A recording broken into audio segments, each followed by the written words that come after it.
All right, first and foremost, I want to give all praises, honor, and great glory to Yahweh Ba'ashem, Yahweh Shai Ba'ashem Rachah Kwadash. Double honors to the apostles and elders of Great Millstone that rule well, and salutations to the elect pushing this truth to the four corners of the earth in truth and in sincerity. All right, in this particular video, I want to touch on what Trump just said regarding Iran. Now, I'm going to play the clip, but I just want to touch on it a little bit. Now, things are heating up.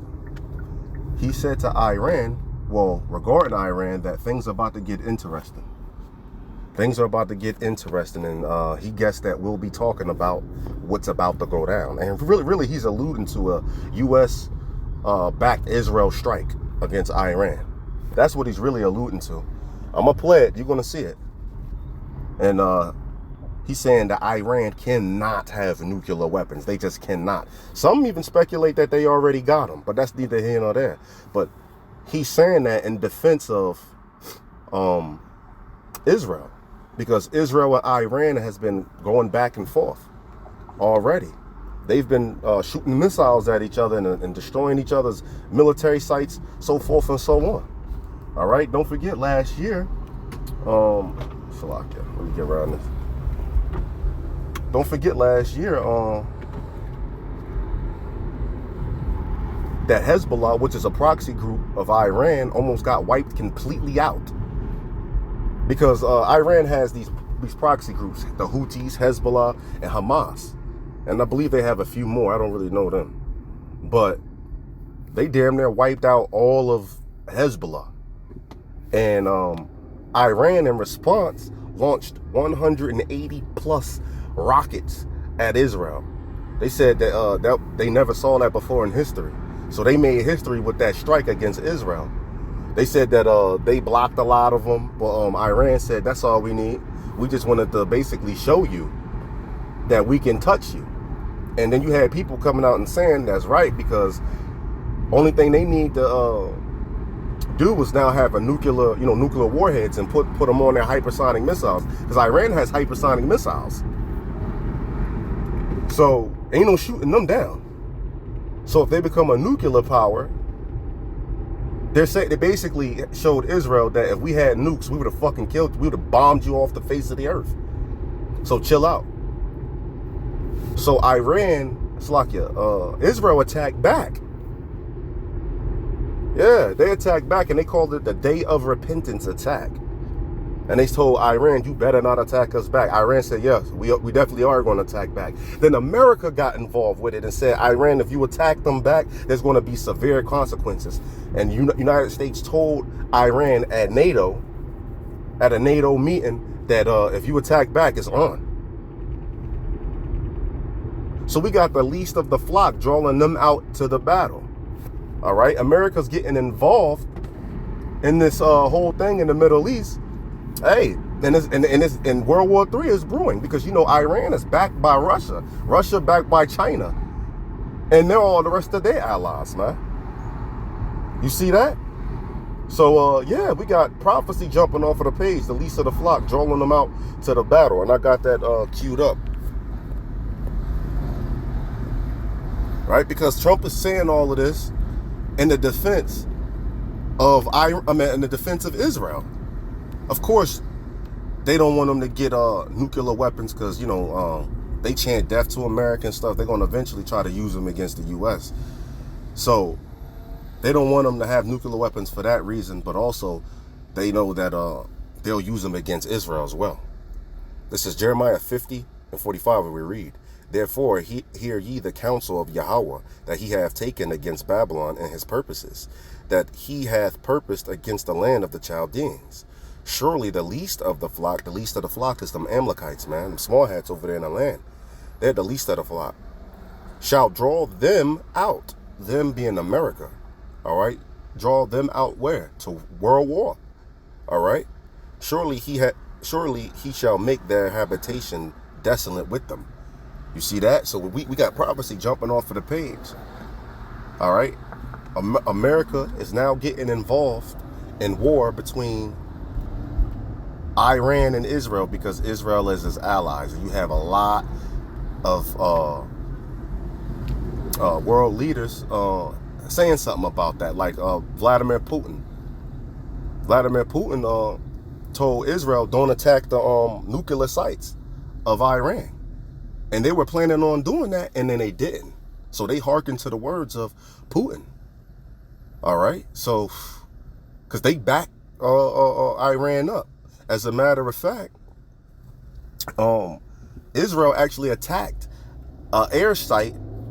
Now, Russia came out and said, no, it wasn't. It was just a warehouse. But nonetheless, they attacked a Russian asset, showing that they will even attack Russian assets. All right? Showing that, hey, they get busy with Russia too, because Russia was actually supplying the Houthis, which is a proxy group of Iran, supplying them with weapons. So that's why they struck that site. You see? So this isn't just a normal thing of America getting involved and it'll just be that. No, you have a lot of these world leaders and nations, man, is getting upset with America, man. All right? So we see prophecy jumping off of the page. So let's play this now. There'll be some interesting days ahead. That's all I can tell you. You know, we're down to final strokes with Iran. There'll be some interesting days ahead. That's all I can tell you. You know, we're down to final strokes with Iran. That's going to be an interesting time. And we'll see what happens. But we're down to the final moments. We're at final moments. There you have it. You see, DJ Trump said, we're down to the final moments. The final moments. Yeah, World War III. Don't forget, doesn't it not say Revelations 11 and I believe 14? The second woe has passed. The third woe cometh quickly. Woe meaning what? World war. You see? So, hey, that's right. We at the final moments. Tongue fell upon himself. You're at your final moments. 2, the end of your rulership, man. While other networks lie to you about what's happening now, InfoWars tells you the truth about what's happening next. Infowars.com/go. It did start. I mean, think of what happened. Inflation. You have the war with Ukraine and Russia. That wouldn't have happened. October 7th would have never happened. Israel, they had no money. Iran had no money. Iran was stone cold broke, and now they have a lot of money. And that's going to be the next thing you'll be talking about is Iran. What's going to happen with Iran? And there'll be some interesting days ahead. That's all I can tell you. You know, we're down to final. So what does that sound like to you? Come on. Now, Alex Jones, he thinks that they're going to hit him with a nuclear, a tactical nuke or something like that. Which, a tactical nuke, it destroys shit, but it ain't like a nuclear bomb or, you know, but it's a smaller explosion, but it still does massive damage. Strokes with Iran. That's going to be an interesting time. And we'll see what happens. But we're down to the final moments. We're at final moments. Can't let them have a nuclear weapon. I think that I would have had a deal within 1 month after the rigged election of 2020. They were all set to make a deal. And then when I lost, they saw this person who's a stupid person, very stupid person. And they said, let's not make a deal. And they were right. He took the sanctions off. They became rich under Biden. They went from having no money to having $300 billion. All in a short period. It's oil. Oil builds up fast. It's a nice living if you have a nice oil well. And they do. They have a lot of nice oil wells, right? So anyway, it's going to be a big thing. It's an interesting time in the history of the world. But we have a situation with Iran that something's going to happen very soon.